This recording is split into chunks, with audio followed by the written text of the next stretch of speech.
Do you remember that great looking racing game that was supposed to launch with the PlayStation 4? Well, it's almost been a year, but it's finally out.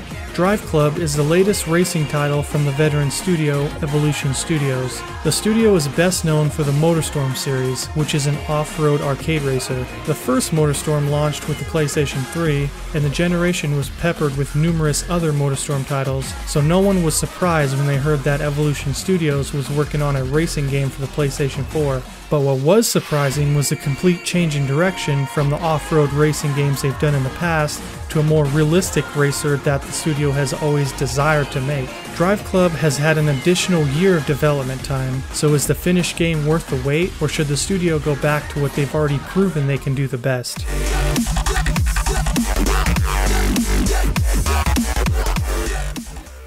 In most arcade racing games, there's enough goofiness in the setting to come up with an acceptable at best storyline or even a reason to be racing. But in Driveclub, the setting is, you're in fast cars and you're racing on tracks around the world, and that's it. The career mode is a simulation racer's career mode through and through. By that I mean it's just a modular menu screen littered with a bunch of events. The menu system as a whole will take a bit to get used to navigating. Even with the lack of motivation you would get from a narrative, I still felt driven to keep playing this game. The reasons for that are Driveclub's integrated social aspects such as clubs and various leaderboard systems. Everything you do in the game earns you fame. Fame not only levels up your player rank, but also acts as a contribution to your club. You earn fame from beating challenges and events, and also from smaller face-to-face challenges that are placed around the track, such as drift, average speed, and top speed records set by your friends. These smaller challenges keep every race interesting. This in turn creates sort of a meta game, which is really great for the competitive type.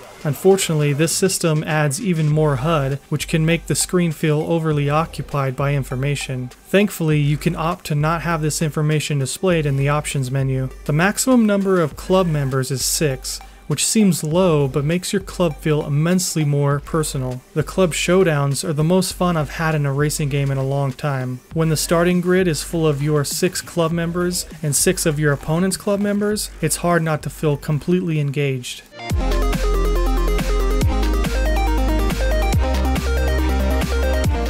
Driveclub looks amazing. The true-to-life scaling of the cars and environments give it a sense of realism I've never seen in a racing game. But it's that same sense of realism that makes it a little off-putting when you take control of a car for the first time. By that I mean it's instantly noticeable that Driveclub is not a sim racer, but is an arcade racer blending itself as a semi-sim racer. Luckily, a realistic-looking arcade racer is not a hard concept to grasp, and it's not long until you're just having fun. There is a day-night cycle and a weather system in the game that give the game's 55 tracks a different look and feel every time you race on them, and that track number does not include the free DLC tracks that are coming at a later date. The anti-aliasing in this game is quite good, which is refreshing in a racing game for a console. The great quality in graphics and the very responsive controls make it almost irrelevant that the game is locked at 30 frames per second. As far as a sense of speed in this game, when you're in a hypercar and you get going, Driveclub brings a new meaning to the term blistering speed.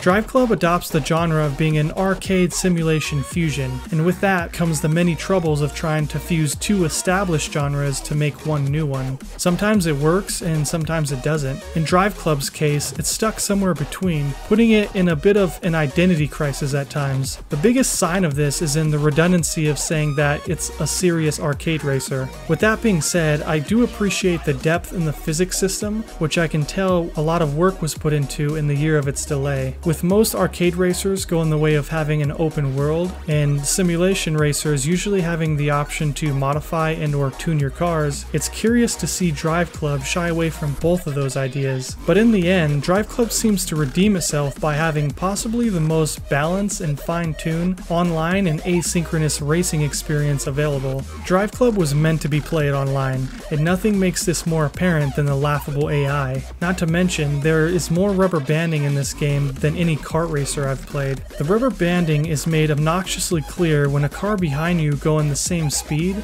passes you with a random burst of momentum. In Driveclub, any race against the AI soon becomes a frenzy to see who can get out alive. Between the rubber banding and the AI's lack of awareness of anyone else on the track, the career mode can become old very fast.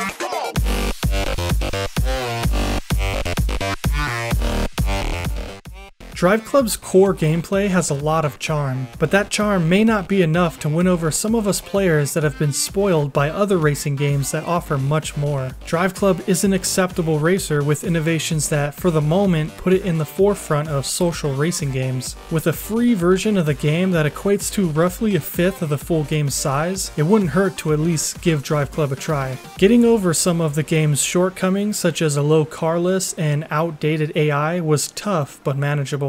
I can only speak for myself, but with free and paid DLC scheduled to release consistently for the next 8 months, I'm going to stick with it and see how it plays out.